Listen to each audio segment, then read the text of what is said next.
Hi everyone, I am Hollywood Royalty, and I'm going to explain a small bit of why I say this. But I have to preface it and say, on no level am I requiring to qualify my being related to the British Royals for it to have any relevance to my self-identity, the power of my familial background or anything. I come from a family of French aristocracy. This is fact. On several different sides, this is fact. I have many people in my family who are extraordinary geniuses and very talented scientists and different people to this effect who've been very influential and powerful. So, some of them are in black ops, some of them are political background. We'll get into all of that in another future video. So what I'm saying here is that what I'm going to say, I'm saying it for the sake of you knowing what is actual and has gone on and what people in Los Angeles, different studios, what they feel to be the truth. And this all came about because I apprenticed with a man who came to me to do this when I was just a kid in university studying film production. He wanted me to apprentice with him, and he was posing as, and it appears on behalf of Dodi Fayed, to have me apprentice with him in film production. Dodi Fayed is a film producer, and I'll get into his background as more later, but you know the name as being the man who was with Diana, who she was dating when he had that accident. They had the accident together in the Alma Bridge or tunnel.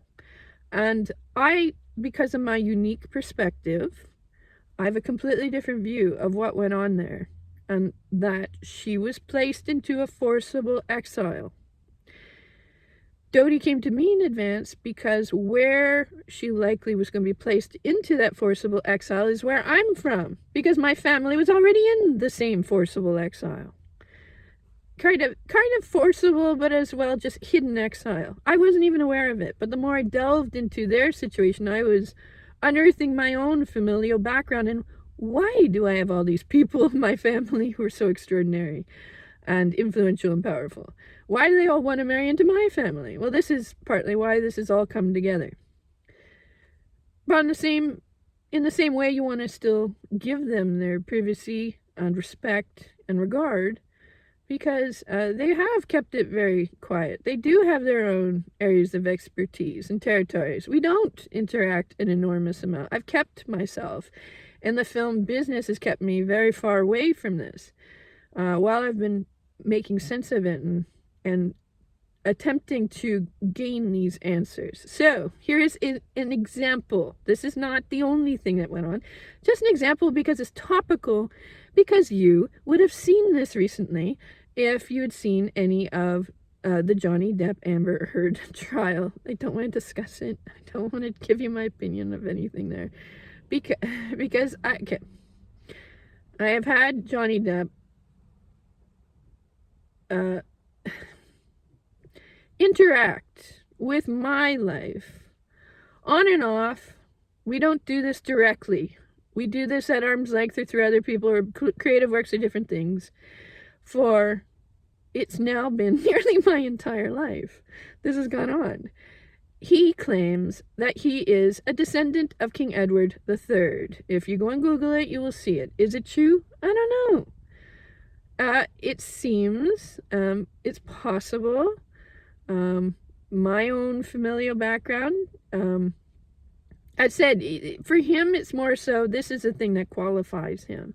For me, it's not required for it to affect my self-identity. I think it affects him more, having to qualify himself.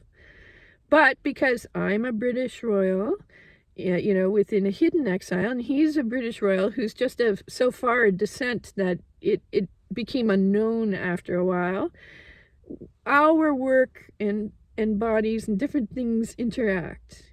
But there are things that have always kept it not possible for us to be in a personal way in person, because some of these interactions have been not proper, or I have questions about things that maybe he's gotten into. I'm not getting into here. Or I had concerns of drinking and drugs and different things I kind of knew about him. But now that we had the you saw it in the court case, you get a good sense of what my concerns would be, because he knows that doesn't fly with me. And so I think there's been this ever-present thing where, well, if he gets it together later, then maybe something, maybe in person. But he doesn't, and it doesn't, and we don't ever. And it just goes on and on and on, where within a public way, it appears like we have some interaction, but in a personal way, we don't. So I found out that Tim Burton and him had a fight. And I said, really? Finally? Because they always work together. And Tim had many of these references of myself in his work. So I wanted to get answers finally. And I drove thousands of kilometers across the continent of North America, back to Vancouver with hardly any money, because a few of my friends were going to work, older friends, like when I first started in film, they were working on this film set. And the only way I could possibly make this voyage is if I was promised work by people I could have faith in, because I sorely would require the money. By the time I got there, I spent it all on moving everything and all the gas going for thousands of kilometers. I would require it. So they promised me the work. They said, we need you, Clark. Tim Burton did all of the Batman. He did the Batman movie. So he said, we need you, Clark. He has been kicking every PA off of the set. This is just an entry-level PA position, but it would pay when I first landed there. They said, he's kicking them all off the set. He refuses to have anybody on the set. It's making a disaster of the production. But we're sure if you went on set, he's not going to do it. And so I drove all this way so I wanted to see Tim, but I also wanted to connect with Tim to get answers of what was going on with Johnny. Finally, just some answers about some things. Let's just leap ahead and say we got along quite well. I wrote a few letters to Tim. He had read them. He knew what I was talking about, it seemed. But he wasn't talking to Johnny at the moment because they had a falling out, finally. But what he did was, it appears, is he did call Johnny and say, she's here, and she's asking questions. And what Tim did was, he had me beside his trailer all week long, for over a week, and he had this individual with me named Jenkins Sterling. So if you saw the trial, you saw him. He was one of the people who, was a witness for Johnny. He was his personal bodyguard driver. And so all day long, it would just be me and Sterling and Jenkins just talking. And it seemed some of the questions being posed to me were Johnny asking them and having them relayed through him. Because what we would do is we would talk for a bit. He'd disappear. I knew they're coming from Johnny, but this is the only way I could figure we could start to have this dialogue on some level. It's been ridiculous. But then at one point, he says, your ring is really interesting that you're wearing. And I said, well, it was my father's. And he said, I'd like to do you mind if I take some really close-up images of it? And he did like his macro lens and did like 10 to 15 different pictures from every side.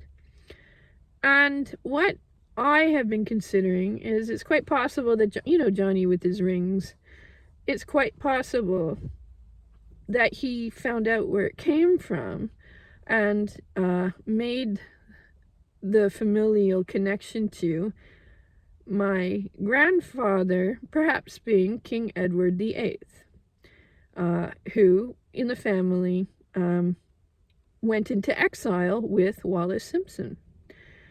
Now, soon after this, you have to know Disney has a relationship with Wallis Simpson and King Edward VIII, the studio. They're actually very significant to this studio, because when Walt Disney himself was creating the very first, we'll say arguably, feature-length animated film, which was Snow White and the Seven Dwarfs, a moment of history, he based Snow White on Wallace Simpson. And the little men, the dwarves in the film, were inspired by the men that he had with him in these little cabins in Bohemian Grove. It is a 1-week camp that creatives and artists and political people, different affluent and influential individuals will go and participate in this camp. And Walt Disney was a member of Bohemian Grove.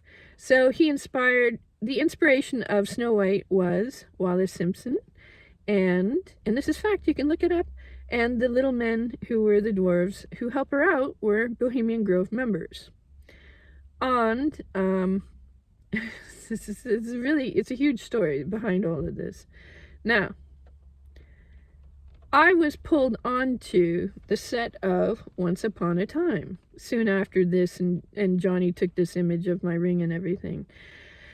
And it was really sweet the way Disney, because I had been on all of these different US studio sets, and I was seeing into what occurred with Diana, and many of them would contribute to my investigation. But this was the first time I had the feeling like they were trying to answer what my background is, because in the course of my investigating things, I found out that my father looks identical. And I don't mean kind of, I don't mean sort of, I mean identical to King Edward VII. So I'm going, okay, so this is why Dodie came to me in particular. And it will make even more sense after a while when I tell you more of what happened. But where does a connection between King Edward VII and my family background occur?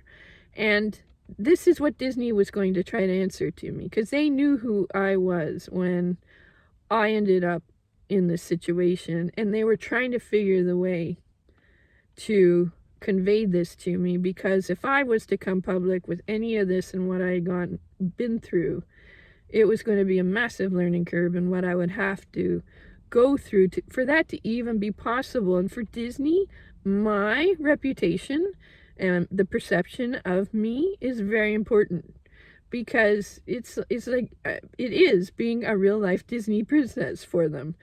Wallace is their Snow White, and the way I'm conveyed is important to their image, and everyone knows Disney is very fussy with their image. So they wanted to invest in me being able to have this dialogue with you, and for it to be seen and for it to work well, obviously. So I was on this set, and it was so sweet the way they wanted to break it to me slowly. So I was on the set of Supernatural, and I went away for a small bit had a quick break. I was headed back to where I was, and there was this little tiny waterway with 2 white swans in it that were swimming together, which was so sweet. I took a picture of them because I love animals. And then almost immediately I get this message saying, do you want to work on Once Upon a Time tomorrow? I had not ever heard of this series. It was still quite new. And I said, sure. So the very next, starting to hail right now, actually. There's ice falling from the sky, which is really sweet. You have no idea. So the very next day, out of nowhere, this massive snowstorm started. And Vancouver doesn't get snowstorms. And this hail is hilarious. It's so sweet. This massive snowstorm came out of nowhere and covered the entire city. And I was the very first person that saw it. And 2 swans came swimming by where I was yet once more. And I took a picture of them as well. And it was all in the snow. And I'm going, what is going on with this production? I'll get into what went on when I was on the set of Once Upon a Time. Everything about it was magical. Just like, it's always like this. It's so impressive. It's true. Okay. is so heartful. I can't even tell you how beautiful these people are. They're so loving. Just keep me going and through the world. They really, truly do. Essentially, what I came to learn is David, who's Prince Charming in the series, is a name that the family called King Edward VIII. Snow is his wife, who, as we know, and as I said, you can look it up, inspired Snow White with Wallace Simpson. So in the series, you have, it's basically Edward and Wallace are David and Snow in the series. And what they were doing was giving me the opportunity when I worked specific days. I didn't work on it all the time. It's specific days for specific experiences. I was able to get to know my family for the first time. And they were my age. And you have to as well know is that frequently these actors, even when they were offset, still behaved and kept in the role, just like the actors do when you go through Disney World and you can interact with them. When I was working on a set, frequently they still kind of kept in the role. So when I would talk with them, I was experiencing my family for the first time. It was like a beautiful personal introduction that was irreplaceable to me. It was just so poetic, and I just can't even tell you what it meant to me, because ultimately, if you know the series, you know, you have these roles and people, but these are people who have passed on. David is not here. Snow is not here. But I was able to finally have a bit of my family with me, because truly, I'm quite on my own within all of this, and they know I'm facing this on my own. And so to be able to have that experience was just extraordinary and irreplaceable. So I just want to share this with you, that it did become very evident that it's, my father looks identical to King Edward VII, but that is through his father, who was David. And that entire part of my investigation made more and more sense the more I was seeing into this. And it was Dodi Fayed's father, Mohammed Fayed, who had bought their familial home in Paris, which was owned by King Edward VIII and Wallace. And he had restored it, and he spent millions of dollars doing this and won an award through France for having placed in all this effort. That is the way that he became connected, Dodi, in coming to me in advance of what went on with Diana. And this is all going to come full circle in a way that is just extraordinary. It's inspiring. You can see it in so many different productions, inspiring people. But I'm just on the cusp of being able to finally have it be seen by the public. So having you here means an extraordinary amount to me, even if it's just over 300 people. Love it. You have no idea the journey that has got me to this point. Every person who's able to back it, just give it a recommend, even if it's just entertainment purposes or whatever it is. I truly appreciate your efforts.